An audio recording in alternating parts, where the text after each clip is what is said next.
Welcome to the Her Story Circle podcast, the podcast that brings you the extraordinary tales of everyday women who are changing the world. I'm your host, Gertrude Mache, and I'd like to acknowledge traditional custodians of the land on which we meet today. I also like to pay my respects to elders, past, present, and emerging. Every week, we dive into the lives, challenges, and triumphs of women from all four corners of the globe. We're here to inspire, enlighten, and connect, sharing stories that uplift and empower. So grab a cup of coffee, settle in, and join us as we explore the incredible journeys of women shaping our future. This is Her Story, where every woman's voice matters.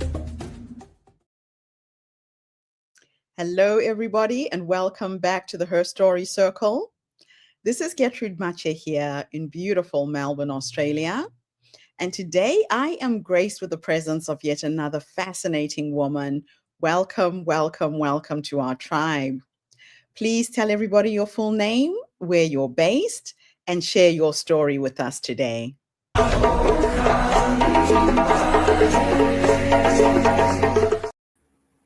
Hi, everyone. I'm honored to be here. My name is Dr. Alex. I am based out of Denver, Colorado.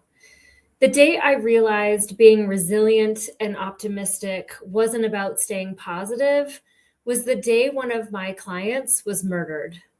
Not because he failed, but because the system did. His name was Jerry. And in the moments after his death, when I was clearly struggling, people offered advice that they thought was really kind. Things like, take care of yourself, make sure you're doing self-care. You can't pour from an empty cup. And here's the truth that I simply couldn't ignore anymore.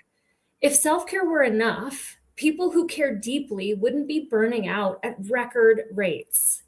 I've spent 27 years, my whole career, in the criminal legal system, mostly in corrections. I've worked with youth and adults, mental health and reentry in jails like Rikers Island. I've managed caseloads and teams and organizations and served on the Colorado Board of Parole.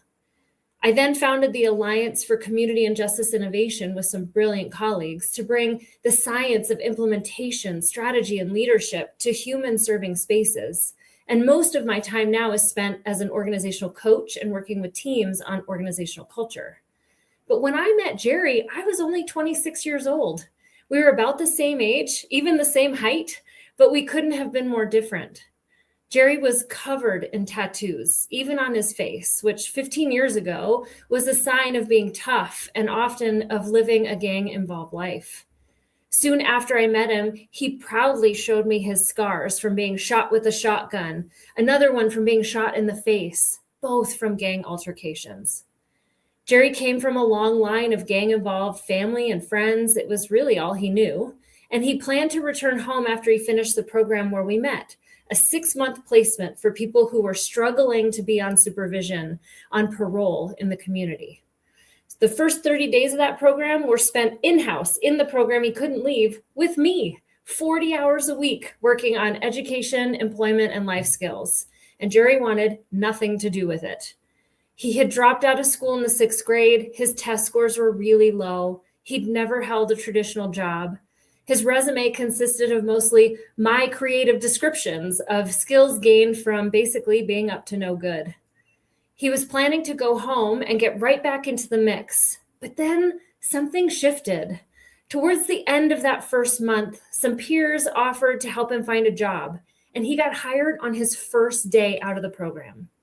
He then retested in reading and math and learned, to both of our surprises, that he was ready to begin testing for the GED. Something changed in Jerry right in front of my eyes. It was like a light went on. He believed something different was possible for himself and his future. Jerry did what we in the system ask people to do. He showed up. He followed the rules. He started to believe that change was possible. He started to take off his blinders and began imagining that his future could look different than what it had been up to that point. And if you've ever worked with someone on change, you know that moment, you know how rare and fragile it is.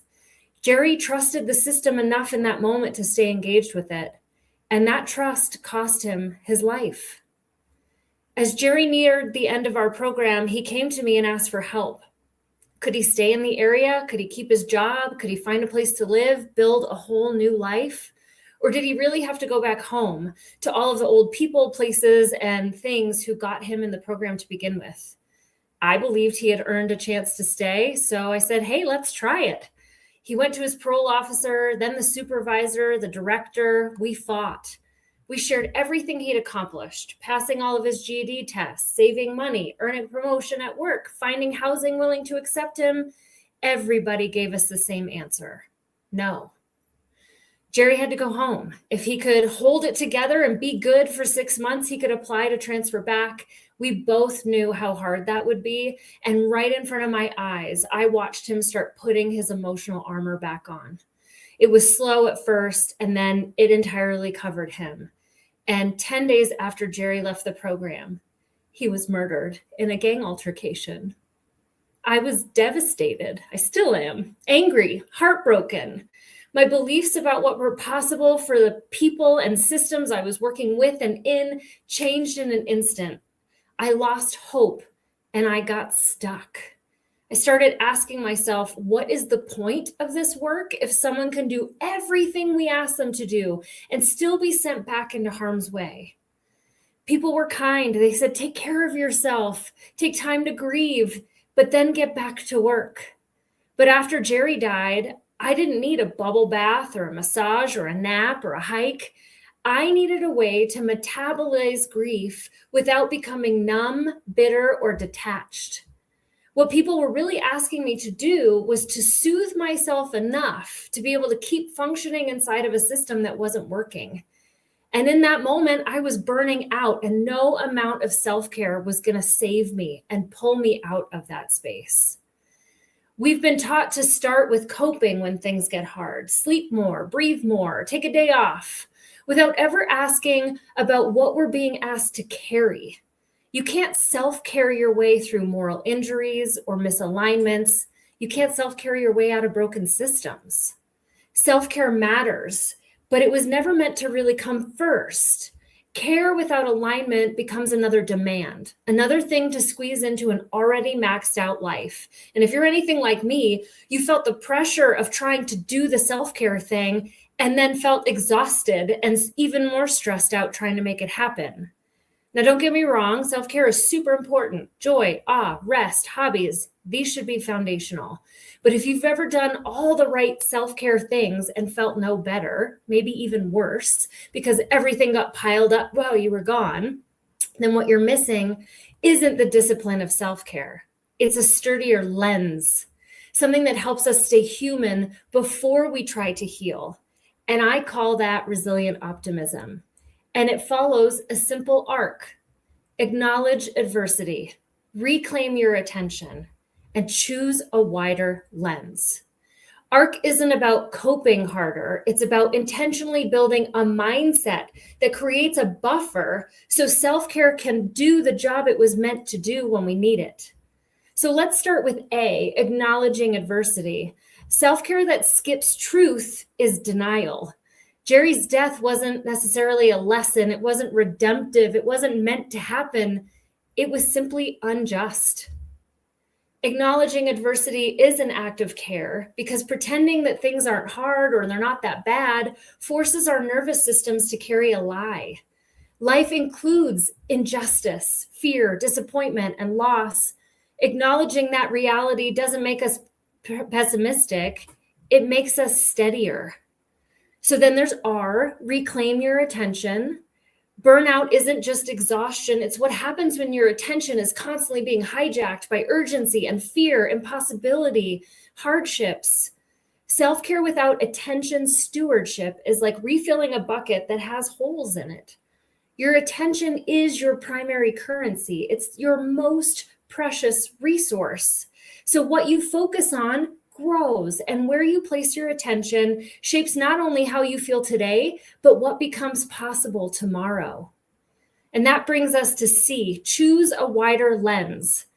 Burnout, negativity, cynicism, all of those things shrink our perspective. They convince us that what's happening right now is all that will ever be. And as our views get hardened by adversity, they close in. We create these echo chambers around us that reinforce what we already believe about the world. Choosing a wider lens restores choice, and choice is where real care begins. But here's the trick to this. You can't widen your lens alone. We need other people, other perspectives, other ways of seeing the world. And we have to be careful because those echo chambers that we create that help us feel comfortable and safe, they don't do that for us. They don't help us expand. They keep us stuck in our ways of thinking and seeing the world around us. To widen the lens, we have to step outside of what we already know. Only then does rest really restore. Only then does support really land. Only then does self-care stop feeling like just another job. When you practice ARC or resilient optimism, it becomes more than an idea. It shifts your mindset and becomes a way of seeing and engaging with the world that allows you to navigate through adversity without burning out. And when you do feel stretched, your resiliently optimistic mindset will kick in, allowing you to put those self-care strategies into place, and they will work better. Not because they're avoiding things, but because they're resting on alignment. Jerry didn't fail, and neither did the people who cared about him. What failed was a culture that taught helpers to cope quietly instead of question bravely. I accepted the rule that Jerry had to go home without seeking broader perspective, and it remains one of the greatest regrets of my career. Resilient optimism doesn't ask us to care less. It asks us to care with clarity. So here's my invitation to you. What are you trying to soothe yourself inside instead of telling the truth about what you're carrying? What would change if you acknowledged what's hard, reclaimed your attention, focused it where it really matters for you, and chose a wider lens before you tried to feel better? You can't self-care your way out of this, but you can realign your way through it. Thanks.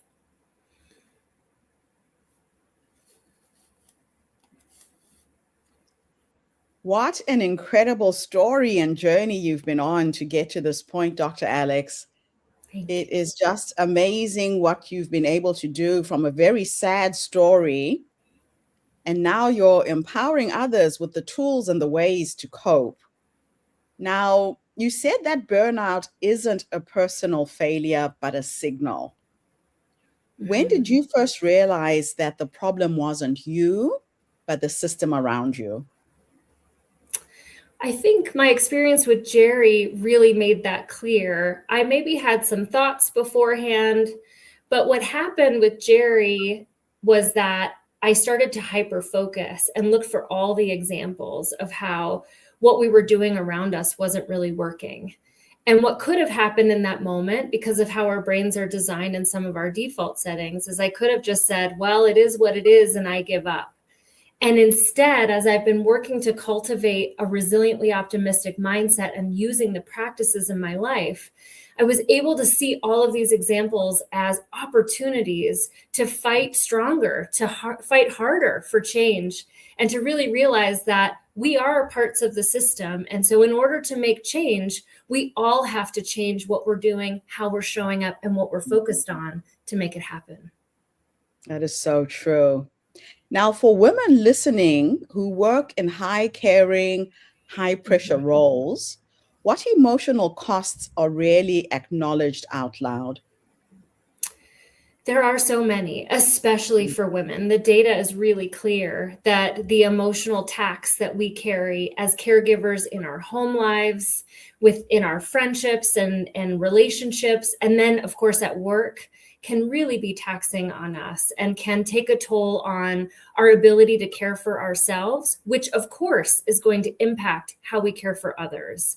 So the whole argument behind resilient optimism is that if you are caring for others, children, parents, in your work role, you can't show up as your best if you are struggling on the inside. If you are not working on your mindset and working on how you see the world around you, you are likely to show up with less patience, with less ideas and opportunities for innovation, as the same problems come up again and again, which they do in our lives, you're more at risk of solving them in the same ways instead of stepping outside and looking for other options. And you're more likely to surround yourself with people who are also struggling, and that can really compound and make it feel a lot heavier. Now, self-care is often offered as the solution to burnout. When did you realize that self-care alone was not only insufficient, but sometimes harmful?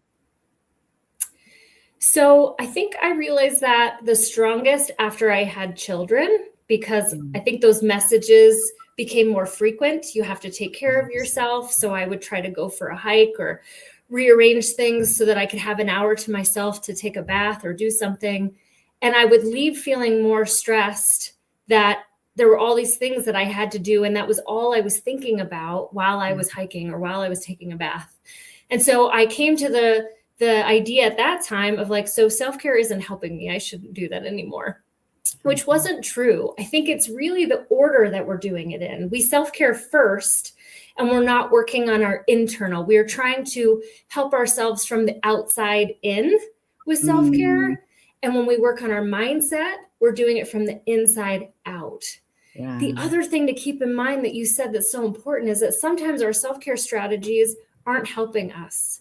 And there's a really clear research that things like scrolling on social media or binging a show for 12 hours, you might call it self-care, but it isn't doing you any favors. We have to do things that are going to restore, that are going to help clear the clutter in our minds, that are really going to take care of ourselves. Sometimes we actually feel worse when we engage in some of our self-care strategies.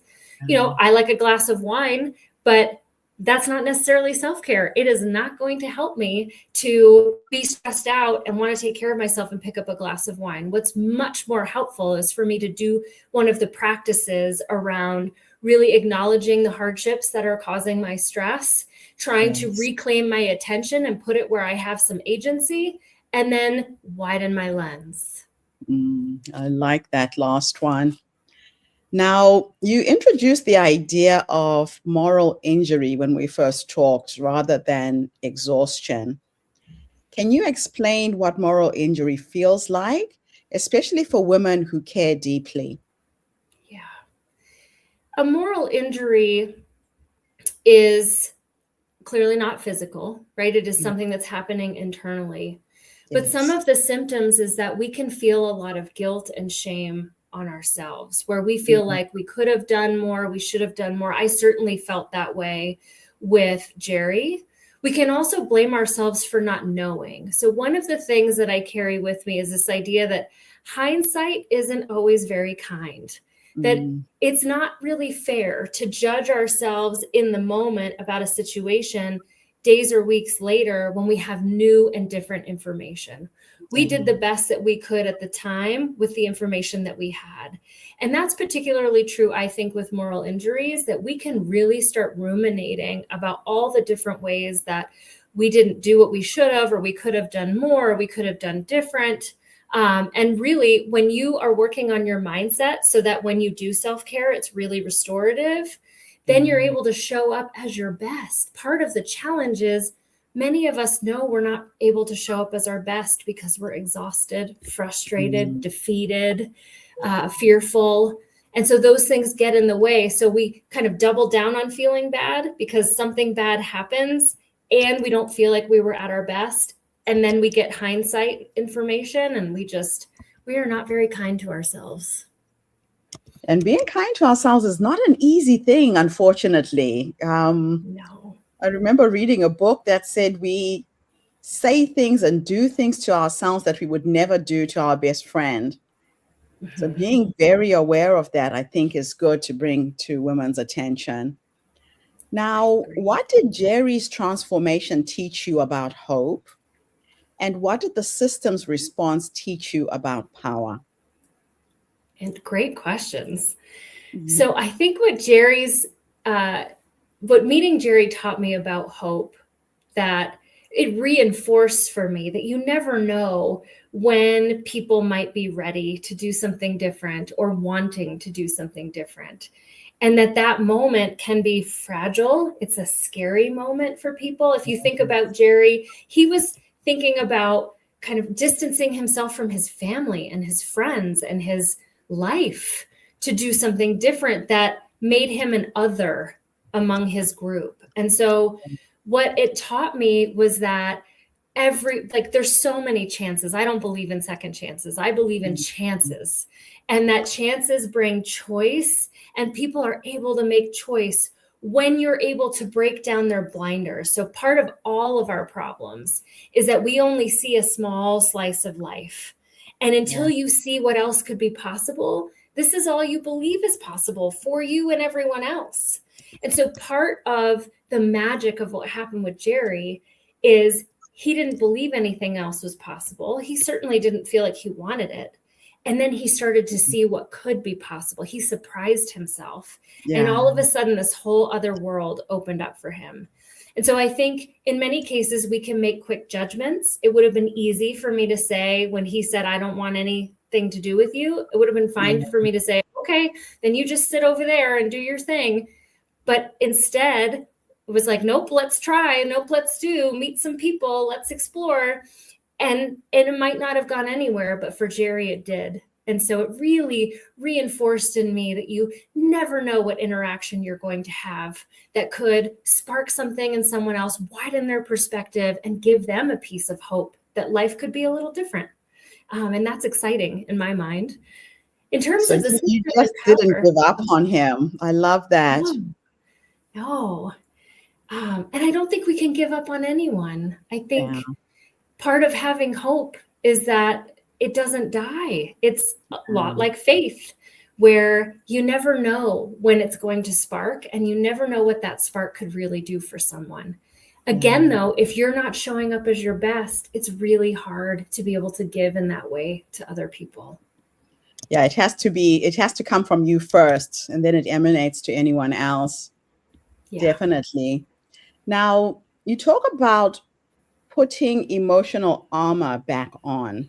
How do women to armor themselves at work, and what does it cost them over time? That's a great question. And so what I've learned from the data and the science is that women have a tendency to speak up less for lots of different reasons. They have a tendency to be spoken over. They have a tendency to stay small and allow their ideas and their opportunities to be appropriated by others. It's really easy, and the data is pretty clear. People hear an idea that a woman shares, it's often a man, sorry to the men in the room, who will then later say, have we considered this? And no one speaks up. No one says, actually, Julie said that not that long ago. And it is run with. So I think there are lots of opportunities for women to be allies for one another, and for men to be allies for women. That if you're not feeling comfortable or in an environment where you can speak up for yourself, or you can say, I'm sorry, I was still talking, I still have a few thoughts, or by the way, that was my idea, that you can create some allies that can help you in the room to say, actually, I think that was mentioned earlier. Can you tell us what you meant by that? And that when we do it together, what I love about women in particular is we are so strongly connected.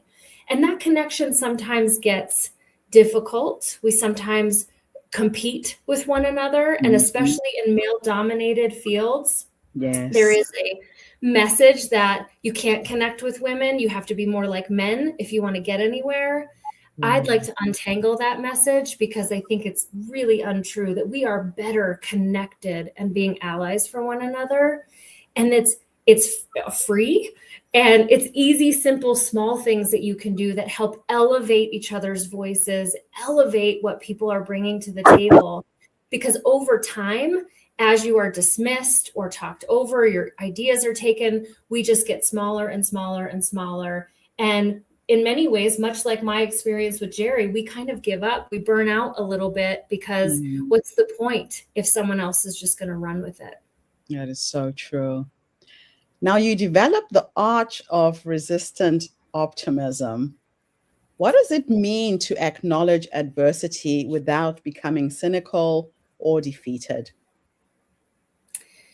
This one is hard. I still learn this all the time. There's a lot of people in positive psychology who talk about this. It is not about being toxically positive. It is not about saying, that's no big deal that that thing just happened. Let's focus over here. Rather, it's about acknowledging all the things that are happening in the moment. So first piece is really accepting that life isn't meant to be perfect. It's not meant to be easy. If you're having a perfect, easy life, you are likely not challenging yourself. You're not putting yourself out there, and you're probably not doing super meaningful work. So for what that's worth, like, adversity is a part of life. There's no way around it. So in those moments when adversity comes, being honest about how it's impacting you. You don't have to hold on to those emotions forever, but you're allowed to be sad, angry, devastated, defeated, unsure of how you're feeling, in shock. You can be all of those things. And you can talk about the hardships in real life. I think we don't want to hurt each other's feelings. So a lot of times we don't say the thing that we're really feeling.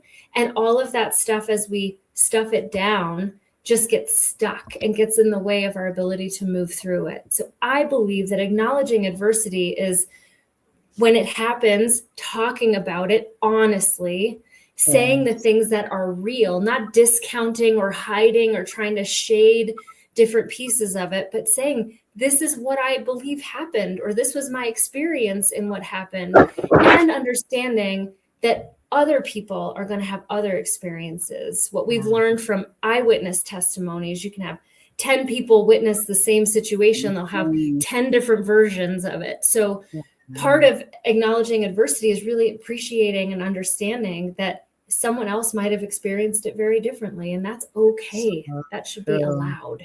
What do you think about that? I like that. My last two questions for you are a bit of a thought experiment. The first one, I'm going to teleport you back to the younger you, this young woman who was working in the social justice system, wanting to make a difference, and finding herself in a crisis, really, when Jerry died. Yes. If you could go back and have a conversation with that younger woman, the younger you, and give her 3 nuggets of wisdom based on what life has taught you up until this point, what would those 3 nuggets of wisdom be? What a great question.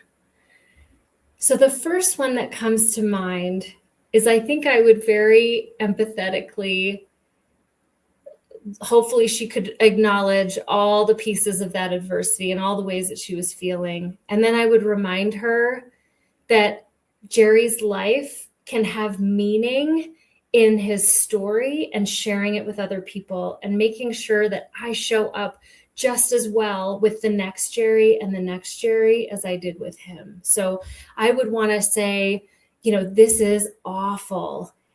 And there's so many other Jerrys out there who we want to help and we want to make a difference for. So how do we get you back?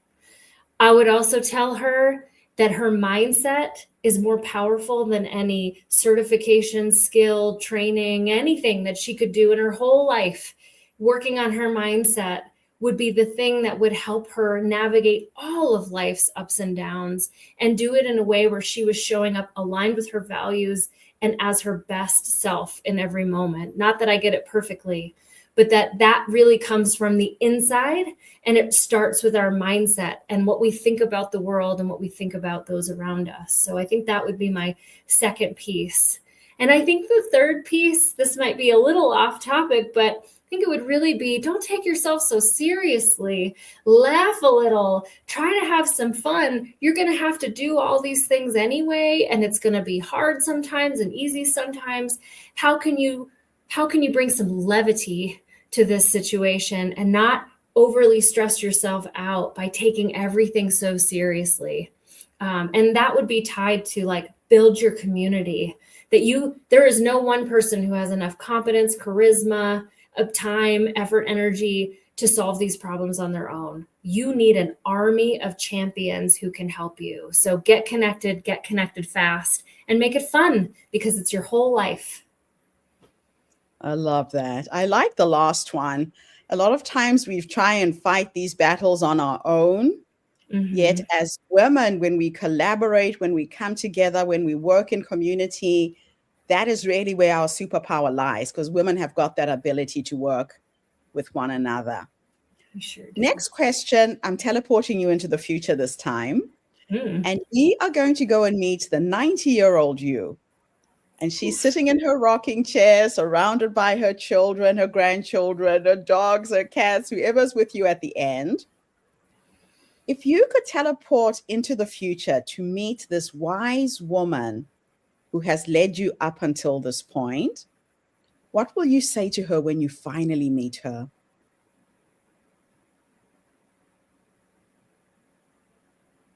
I'm proud of you.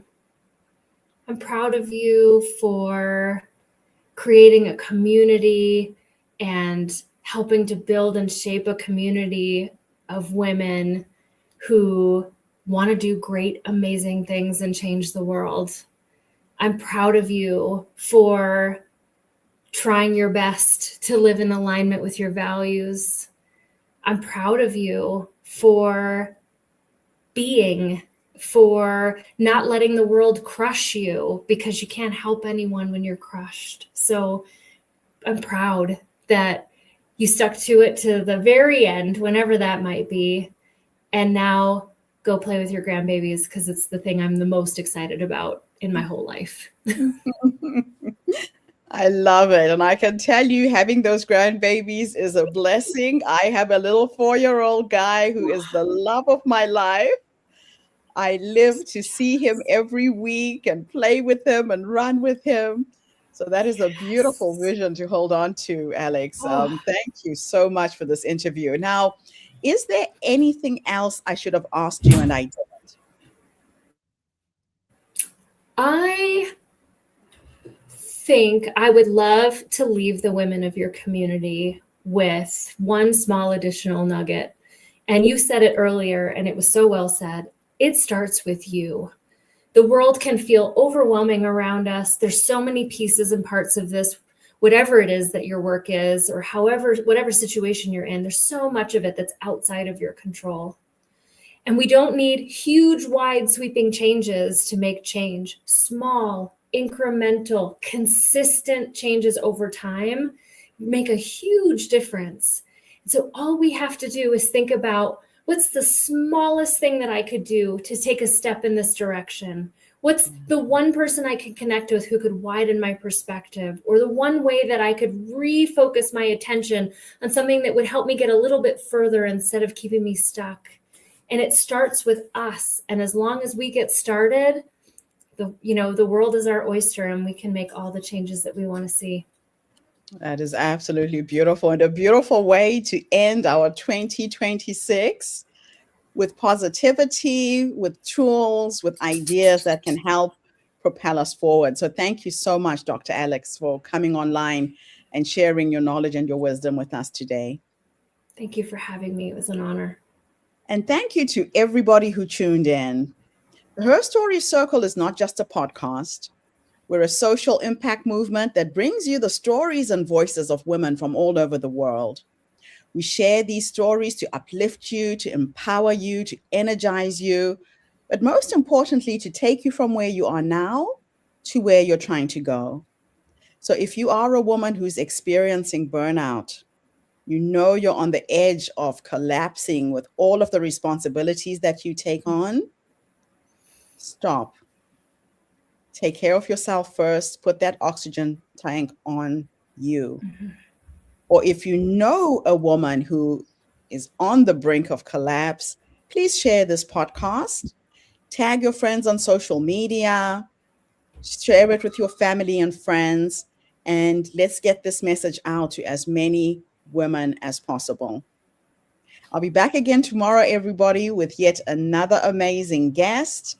In the meantime, have a fantastic day, morning, or evening, wherever you are in the world, and have a Merry Christmas. Bye for now. Thanks, Dr. Alex. Thanks. Thank you for tuning into the Her Story Circle podcast. I hope today's story has inspired you to believe in the power of our stories and the difference you can make in the world when you use your voice. I'm Gertrude Mache, and it's been an honor to share this space with you, where voices from all walks of life come together to weave a rich tapestry of diverse perspectives. Don't forget to subscribe, rate, and review our podcast to help us share these stories with more listeners. Follow us on social media by looking for the Her Story Circle podcast for more updates. And join us tomorrow for another episode filled with courage, resilience, and empowerment. Remember, your story matters, and together we're building a stronger, more inclusive world. Until next time, keep making her story. Thank you so much.